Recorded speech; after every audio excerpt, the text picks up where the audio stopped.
This is Rabbi Jeffrey Sachs, editor of Tradition, with another episode of the Tradition podcast, coming to you in video format, courtesy of Zoom. I'm sitting remotely with my friend, Rabbi Professor Joshua Berman, professor of Bible at Bar-Ilan University, and author of the recently released Ani Maamin, Biblical Criticism, Historical Truth, and the 13 Principles of Faith from Maggid Books. In Tradition's Winter 2020 issue, we published an excerpted chapter, The Truth versus Historical Accuracy of Tanakh. And in our upcoming spring issue, we'll be publishing a review essay which says, Berman's book is vital for understanding the relationship between faith and academic Bible study, where we can benefit from those texts as useful tools in learning and appreciate the staggering revolution of the Torah within its ancient context. Berman's book is an important contribution to scholarship and to our religious pursuit of truth in the context of Tanakh study. He challenges readers to examine critically the assumptions they bring to the text, provides a fresh perspective, and expands our horizon in learning, methodology, and religious growth. So that's high praise indeed, and welcome to the podcast, Josh Berman. Thank you, Jeff, and we should also thank Rabbi Hayyim Angel for composing those lines in that review. Indeed, indeed, and it's a pleasure to speak in these very dark and troubling days of coronavirus. It's a pleasure to speak about something light and frivolous like the actual authenticity and divinity of the holy books. Only in Right. such bizarre times could we say something such as that. But it's a pleasure to cleanse our intellectual palates and discuss something else. At the same time, we hope, of course, that you and your family and all of our listeners are safe and healthy. Amen. The book, which examines these larger questions in biblical criticism and the questions of the authorship of the divine books, between the lines, is a very personal book. To a certain degree, one might even say there's a kind of spiritual, intellectual autobiography going on here. So before we talk about the actual content of the book, tell us a little more about its genesis and about your long occupation with the topics that you write about here. Yeah, so really, Jeff, it's true. The book is from my kishkas. It really is. I feel that way. It's taken up the last 10 years of my life, and it really starts, I would say, with my formation as a child, which was a little bit different than perhaps many of our listeners. Um, it's kind of difficult to peg me. I'm somewhere between a BT, a Baal Tshuva, and an FFB, from birth, as they say, which is to say that my parents were not from observant backgrounds, but Baruch Hashem, following the aura of the Six-Day War, they had the good sense and desire to instill within me a strong Jewish education. So they sent me to Yeshiva Day School. I went to SAR Academy in Riverdale for elementary school, and then around the time of my bar mitzvah, I kind of took it all upon myself. I had great teachers, and I was very much inspired. I start with all that because it means that as opposed to many people who I think have the great merit of being able to say that their commitment to Yiddishkeit is from their mother's milk. It isn't even something that they ever had to think. This is just the most natural thing for them. Yes, they can entertain questions. Maybe they even have some sfekos, but on a very deep level, it's just deeply who they are and who they always were. Autobiographically, for me, that's not the case. And so always kind of looking at the Masorah from within and from without is just a natural mode for me. Now, these issues really didn't bother me at all until not such a long time ago, about 10 years ago. Right? That would be like in my mid 40s. And it really can't, my You were interesting time. already teaching at Bar-Ilan University after Yeah. we should say having had something of an early career in more traditional settings of Torah teaching. Sure, yeah. After I finished getting smicha at Gush, I started doing the rounds in the seminaries, Mhm. teaching Tanakh. That's what I was very much attracted to, and following basically the same type of overall approach one would find in the works of Rabbi Yol Nun or Menachem Leibtag. This beautiful literary stuff, and I was a happy camper, a totally happy camper. Mhm. About 10 years ago, a colleague of mine at Bar-Ilan convened a kind of discussion group, mini think tank, if you will, of religious Zionist educators, rabbanim, scholars, to kind of roll up our sleeves and discuss what are we going to do about this issue of biblical criticism and how we as Orthodox Jews approach it, defend against it, incorporate it, or all of the above.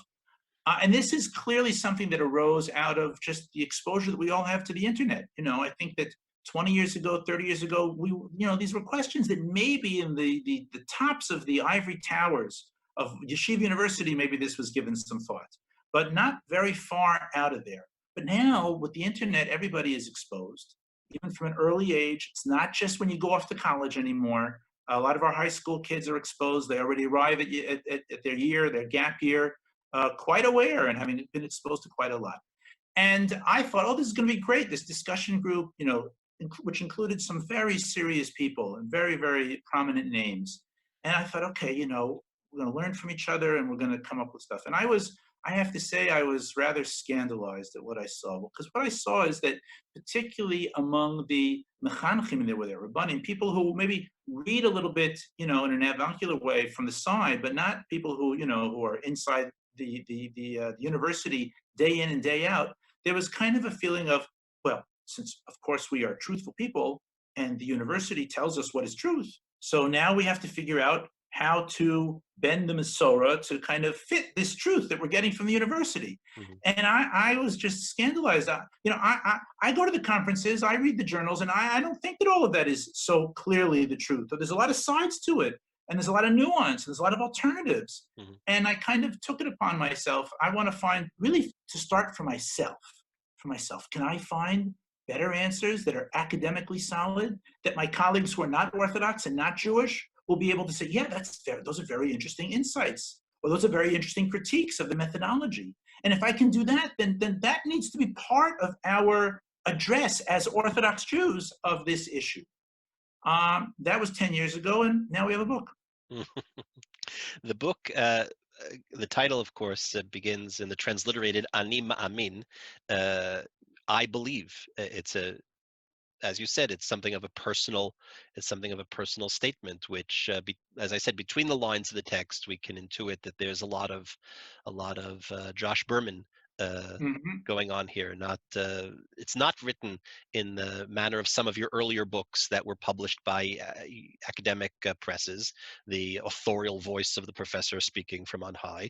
In that regard, I say it's rather personal. But this question of belief and this question of the personal, many readers and many people looking from outside would presume that there's something of a conflict here, that you have to balance different professional identities, different personal identities, different belief systems in your work as a believing academic. As you said, you go to the conferences, and many of these academic Bible conferences are not places that are populated from top to bottom by believers in revelation and the divinity of the text. Quite the contrary. So how do you do that? How do you integrate these different aspects of your work and your life and your faith? Right. So it's not just that I am proud of my orthodoxy and the fact that I'm a rabbi. I think that being Orthodox and being a rabbi make me a better scholar, period. And I'll explain why that is. I think, and this is really a leitmotif throughout a lot of my work in my previous books and in this book too, which is that so many of the questions that come up from biblical criticism against traditional belief stem from very modern and very anachronistic ways of thinking about things that are very intuitive for modern people, all modern people, for modern scholars, for me, for you, for most of our listeners. And it's remarkable. This is my favorite thing about being an academic, is when we begin to discover that the things that are just so obvious to us, 2 + 2 is 4, and you begin to look in earlier times and see so many things that were thought about so differently. I'll just throw out, just as an example, if you have a word in one culture and it's very central and you don't find that word in another culture, something's going on. There's a gap that needs to be explained. And I'll just share with you, Jeff, and with our listeners, several words that we would think are just so cardinal for the discussion of so many things that every culture must have a word for them. And what emerges is that words like religion, politics, history, fact, fiction, law, belief, not one of those words has a parallel word for it in biblical Hebrew or in rabbinic Hebrew. That is the language of Chazal, the language of the Talmud.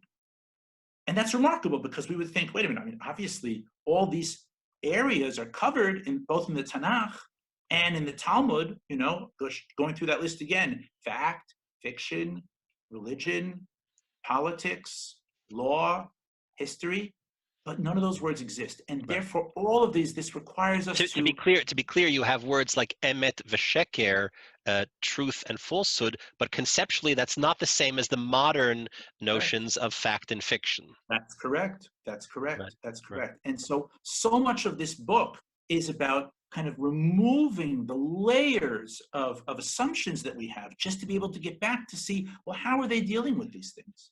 And Right. it's only because being Orthodox means that we have deep within us many pre-modern sensitivities that we bring with us. And so it's Mm, getting back in touch with those to help us make better critical sense mm. of the Well, Bible. So well, I don't this see, yeah, go ahead. Yeah, this brings me to the chapter which was published in advance in our journal, which is open access on the website of traditiononline.org in our winter 2020 issue, the truth versus historical accuracy. So say a word about what you say there, because it really introduces the reader to perhaps the major theme of the first half of the book. Okay, what I try to show there is that let's put aside Tanakh, let's put aside religion. When you look at the figures that are often called historians in pre-modern times, Herodotus or the Venerable Bede, what scholars of those figures have noted is that they're not quite doing the history that modern historians are doing. They're working with a whole range of assumptions about what types of material do you bring in? What is the purpose of what you're writing? What embellishments are you allowed? A whole set of assumptions about the author, about the audience, that are very different than modern historians. And the Torah is written in that vein as well. Mhm, And so it's just really important to understand all of those assumptions to be able to properly judge what the Torah is doing and why it's doing it. mhm. And as in that leads the reader to understand that questions of historicity, uh, are the stories in the Bible history with a capital H, the way that we hold contemporary works of history to a certain standard of factuality, Mhm. is asking the wrong question entirely. Yeah, and this is not apologetics. When people say, oh, the Torah, it's not a history book. But we want it to be a history book. We want it to be fully factual. This is a perfect example of imposing our modern sensitivities about things on pre-modern Right. writings. Right. Nobody wrote the way that they supposedly write today, fully Right. factual. Nobody did that, ever, ever. Right. You use the term the hortatory impulse in the Mm-hmm. biblical Mm-hmm. works. It's there to Mm-hmm. teach something. It's there to teach something Correct. about life, about Right, but it's morality, about important. virtue. But yeah, but Jeff, it's important for you to point out this does not mean that it's all myth, and this does not mean that Mm, it's entirely divorced from reality. What I try to show is that there's always, this is true of all the writings of that are called early histories. There's a core that is true, and then there's a degree of embellishment right. that is Right. allowed and indeed encouraged, so that the listener gets the inspiration that they need. Right. Right, particularly in the book, you have a long section that you deal with the question of numbers, of census numbers, which might be Oh, difficult this to is square with what history and anthropology and archaeology tell us today. And part of what you're doing is resolving the conflict, right? Or what I'd like to say, you create a permission structure in which the mhm, existence of something which cannot be squared with scientific fact or archaeological fact or historical fact does not create a monkey wrench in the works of belief that causes us to throw the baby out with the bathwater. right, right, Right. exactly. Right. And that indeed is or to throw the Bible out with the bathwater. the Bible out with the bathwater. And that indeed is probably, another major theme that runs throughout the work, both in the first section, which deals with these, larger questions, perhaps the most important one of which is the chapter dedicated to the historicity of the Exodus, which has so many implications for not just for belief but for religious life. After all, Orthodox Judaism is built on a body of lived religion, of ritual, of daily mitzvah, so much of which is connected to the historical memory of the Exodus, of having been slaves in Egypt and having been brought out of the house of bondage with an And outstretched that there arm, was an Exodus. and that there was an Absolutely was Exodus. an Right, Exodus. Yes. right, right, right. And so that's, I think, one of the accomplishments of the book. In the second half of the book, the part that deals principally with Maimonides' 13, or Rambam, as you're careful to call him in the book, speaking to the home team, speaking internally to a religious community.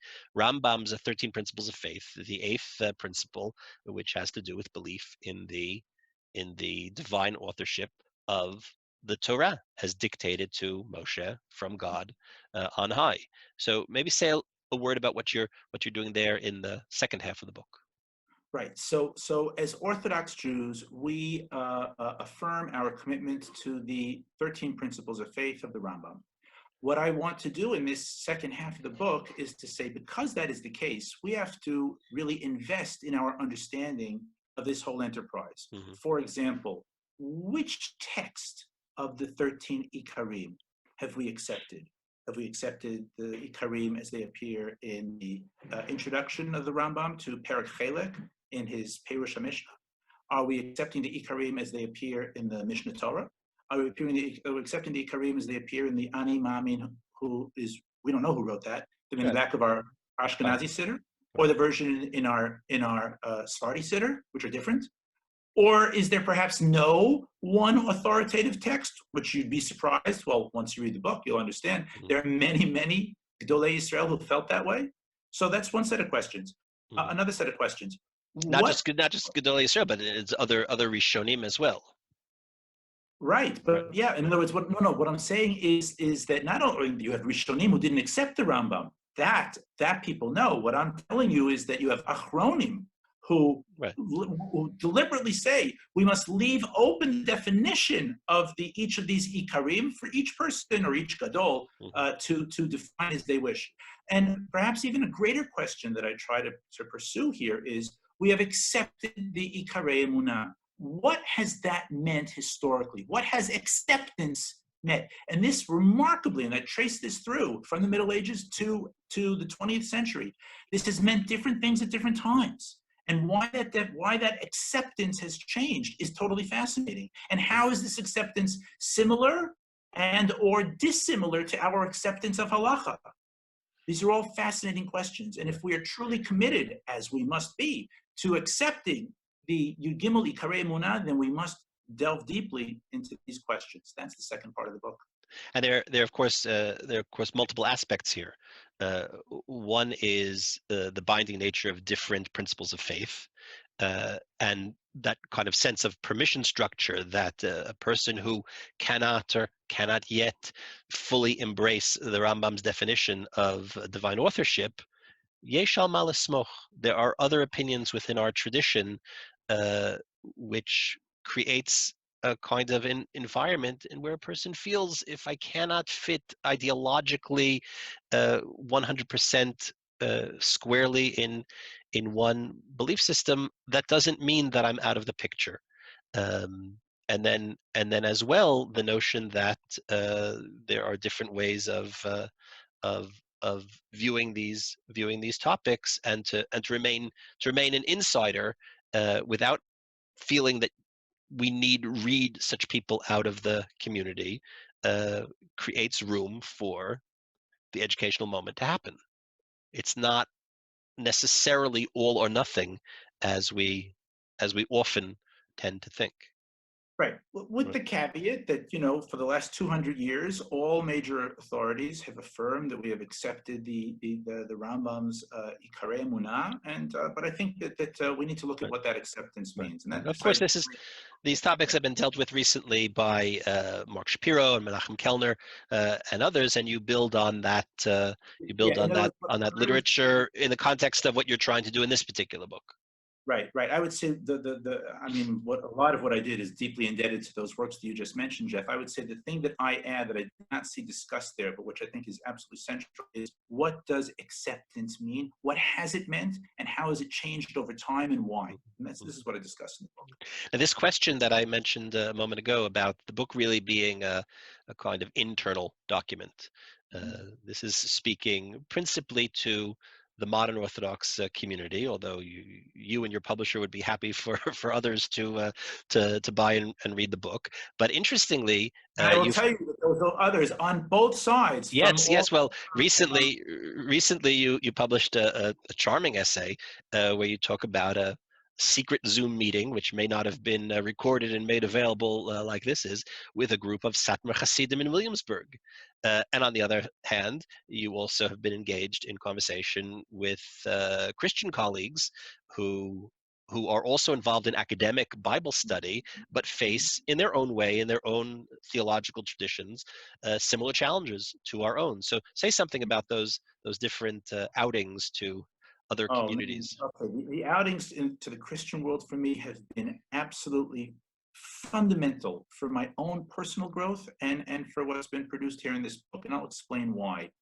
All of us know in our community, Jeff, that this whole foray into the world of the academy at all, liberal arts particularly, Jewish studies even more, and biblical studies is fraught, fraught, fraught, fraught. That anybody who's doing this is basically biting the apple of Gan Eden and consuming the forbidden fruit. All of us have that sense in one form or another. Mm, I don't think there's any exaggeration in that. Okay, so we do it because we feel that there's a need to somehow confront what seem to be some true claims, some serious questions, but it's fraught religiously and emotionally.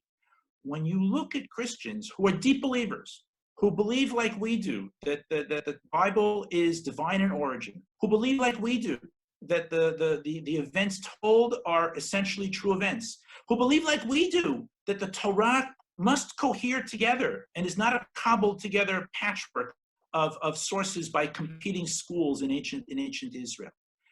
But you see these people and they embrace this type of challenge of looking at the critical questions and finding alternatives.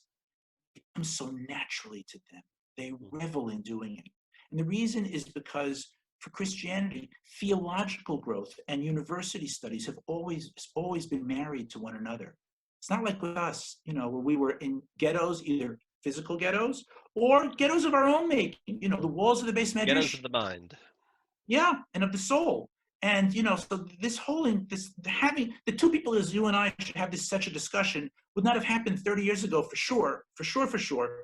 This is all new for us, and so for me to meet men and women of deep faith Mhm, who also engage the critical stuff and are comfortable doing it has been such a source of chizuk for me. mhm.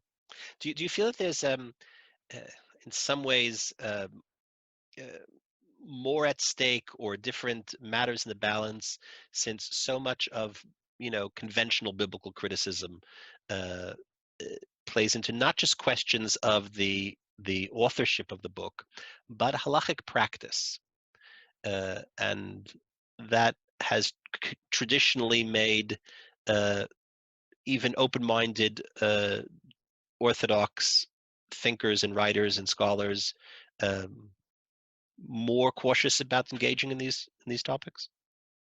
I think that there is, you see a trend of online of people. There tends to be affinity between people who are overall pushing for a greater liberalization of halacha, tend to be those who embrace more of these critical questions and more of these critical findings, Mm, which makes it all the more fraught for us.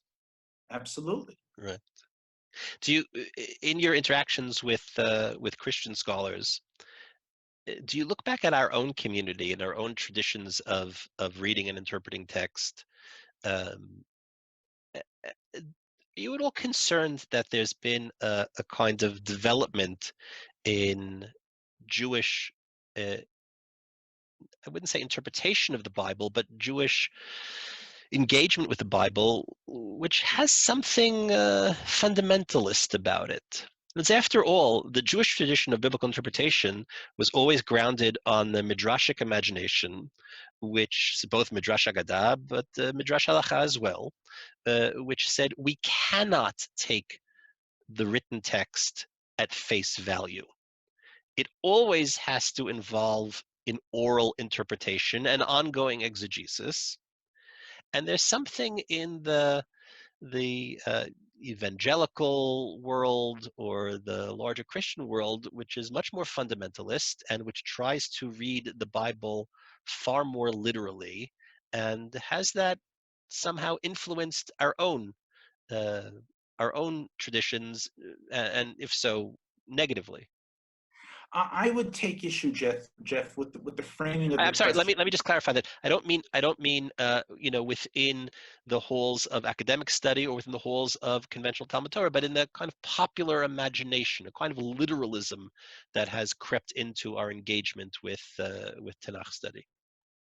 So, as I was going to say, I would frame the issue a little bit differently. It is true that the dominant voice in our tradition of biblical interpretation is a midrashic one or a kabbalistic one, and not the attention to pshuto shel mikra. That's Mm, true, but this is not because of a rejection of the simple meaning of the text. It is because Chazal always understood that the main point in talking about the Torah, by the Torah I mean the text itself of the Torah, is to engage in exhortation, is to engage in inculcating ideas. And therefore, the world of the text can be greatly expanded. Okay, and that's what they do in Midrash. Okay, mm, one might say that's what Divrei Hayyim does to Sefer Melachim. It takes a bunch of stories in Sefer Melachim, and in many cases expands them, contracts them, changes them wholesale for the purpose of giving new ideas and lessons that were important for a Second Temple period audience, which is when Divrei Hayyim was written. mhm. So I don't see this as a rejection of the importance of Pshuto Shel Mikra, but rather simply a recognition that in order to teach Am Yisrael, we have this great reservoir called the text, and therefore we should take the text wherever we can take it to. Mm. And I think that and alongside that, of course, there's a great tradition of Pshuto Shel Mikra, and I Mm. think that for the modern mind, in many cases, this type of attention to Pshuto Shel Mikra is exactly what people are looking for. Mhm. So when we engage in this, or when I try to engage in this kind of half academic or academic presentation for a lay audience, it isn't chas v'chalila, God forbid, to the denigration of midrashic readings. It's precisely to those that are, let's call them a little more Maimonidean, let's Mhm. call them a little more literalist, rational, to show them that they can still engage the base text with those Mm. proclivities and find a place well within tradition, and it does not put them at odds with intellectual truth. Before we wrap up, I want to touch on one more topic, and that's the kind of educational agenda that that you've undertaken, and that's implicit in the book.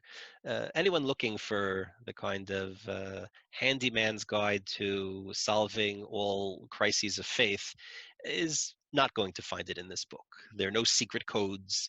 There's no you don't purport to have the knockout punch that proves the divinity of authorship. And anybody Well, that would, maybe half a knock. I have one chapter where for me, I come away saying, "Wow, this must be a divine text," but I'll leave that for readers to find okay, for but I didn't mean that to. I didn't mean that by way of critique. On the quite the contrary, themselves. I mean it as praise. Right, But right. somebody who's looking for, the 10 easy answers to, the most challenging question of faith. Well, there Mhm, are no 10 easy answers. mhm, mhm. Um, But nevertheless, there is, I think, a serious educational uh, teachers, educators, rabbis, parents will find a wealth of material in the book which will serve them well in dealing with the challenges that are presented by these set of topics of belief and faith and biblical criticism. And in the process of working on the book over many years, and then even more recently, once the book has kind of come out and begun to make ripples, you've told me that that you've come to understand some of the educational challenges differently and how they play out today versus how they did years ago, and particularly how they play out differently for young men and for young women. So could you tell us a little bit about that? Yeah. First, let me just say that there's an enormous generation gap here. I look at the people who are reading this book because I get emails and I see posts on Facebook and all, and you can see just by year, it's so clear. There's very few people over 50, not so many people over 40. A bunch of people in their 30s and 20s are reading this book, and this is so important for us as parents.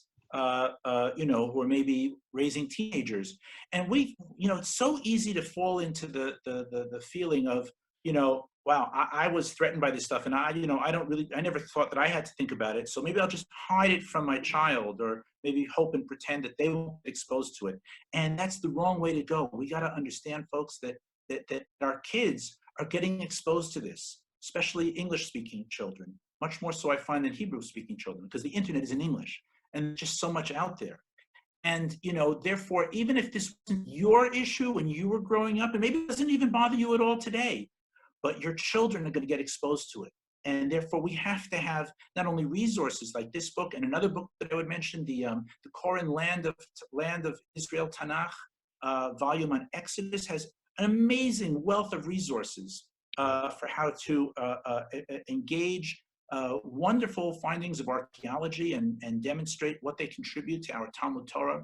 So this first main point that I would want to make is that with regard to our children and the children that are coming after them, we must insist that this is somehow addressed, maybe a little bit here, a little bit there, already in high school. You got to be in it to win it. That was the line of the New York State Lottery when I was growing up, and it's true here too. If we just don't talk about it, don't think that they're not going to know about it. All they're going to know is that our rebbes were just too afraid to deal with it, and therefore they must have nothing to say. So that's lesson number one. Number two, as to your question, Jeff, about gender. So what I've noticed is something. This has really been a really recent discovery, I would say, for me, because for years I would get emails with people, because I've been putting out essays for a while. I would get emails from people, and it was always from men. And when I would go on Facebook and I would look at the threads that were discussing anything really related to biblical criticism, I would see that it was men who were there. And when you see posts about these issues and you look at the likes, men. And when I would go abroad and do scholar in residence and see the people who would crowd around afterwards and ask questions, men. And I began to think, without judging, I want to understand what is it here.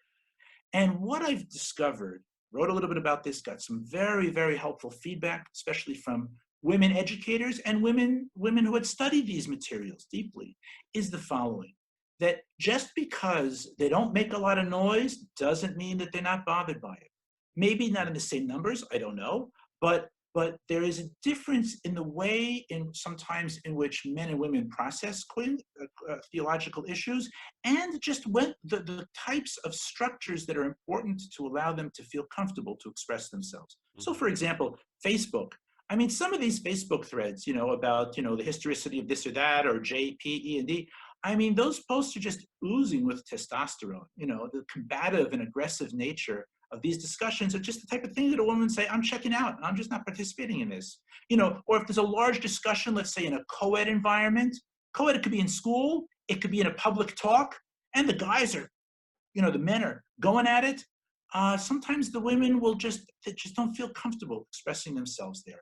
I've had women educators who have said to me, who have spoken with younger women students, younger female students, who say, these issues, because they're so central to our belief, areas of religious fervor and belief are a space of intimacy for a woman, and therefore she will just naturally gravitate to talking with another woman, as opposed to even someone who might have a certain standing or a certain expertise in these issues who happens to be a male. Another woman has suggested to me that sometimes there is a deficit of self-confidence that some of our women feel. Oh, if I'm asking these questions, which seem to suggest that I'm not committed, well, maybe I just don't know enough. I'm afraid how I might be perceived. If I express this out loud, like on Facebook, will it perhaps even influence my possibilities of dating who I date? I mean, these are things that I've been told. So the main takeaway here is that especially when we as men are addressing audiences, whether in our writing or in our podcasts or in person, there's likely to be some silence from the other side of the mechitza, and we have to know what that means. It doesn't mean disinterest. It doesn't mean there's no issues there. It means there's an importance of here for redundancy. That is, that there are men who are speaking about this in our community, and that there are women who are speaking about this in our community. So that if it's known that there are women who have thought deeply about these issues and are prepared to work with others like themselves, that our younger women will feel that they have an address and someone to whom they can turn. I think, the main takeaway might be the idea that we can no longer delude ourselves into thinking that just because a student is not asking these questions, it doesn't mean that they don't have the questions, and it doesn't mean that they haven't encountered these issues. And the book does a great service in providing a resource to, as I said, parents, educators, rabbis, anyone who is tasked with educating young people and creating an atmosphere in our community where we can talk about these things. We can do so confidently. If we don't have all of the answers, we certainly can show that we are engaged with the challenges, and ultimately there's nothing to be afraid of. Ultimately, belief is something that, well, that lives in the heart, and your work, I think, has done a lot to create space for belief to be bolstered, and that's a great service. The book is Ani Maamin, Biblical Criticism, Historical Truth, and the 13 Principles of Faith from Maggid Books. Our reviewer, Rabbi Hayyim Angel, in our upcoming issue says that it expands our horizons in learning, methodology, and religious growth. And that, I think, is something you can take and blurb on the paperback edition. Thank you, Rabbi Professor Josh Berman. We look forward to reading more of your work and continuing conversations about these and other topics. We Thank you, thank Jeff. our readers and listeners. Please visit the website of traditiononline.org to access the excerpted chapter and sample all of the items from our recent and upcoming issue. In the meantime, till our next episode, we wish everyone continued good health.